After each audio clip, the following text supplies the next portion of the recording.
জাতীয় নির্বাচনকে সামনে রেখে বড় রাজনৈতিক দলগুলো কেমনভাবে এগোচ্ছে? বিএনপি, জামায়াত এবং এনসিপি তাদের নেতারা কাদের সঙ্গে জোট গঠন করছেন?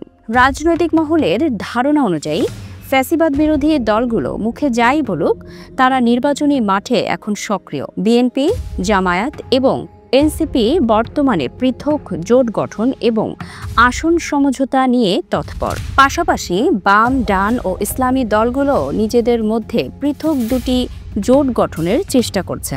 পাশাপাশি জুলাই সনদ এবং নির্বাচন সংক্রান্ত কিছু বিষয়ে দুই দলের মধ্যে মতবিরোধ সমাধান করার চেষ্টা করছেন পশ্চিমা দেশগুলোর কূটনীতিকরা। তারা সুষ্ঠু, গ্রহণযোগ্য এবং নিরপেক্ষ নির্বাচন দেখতে চান।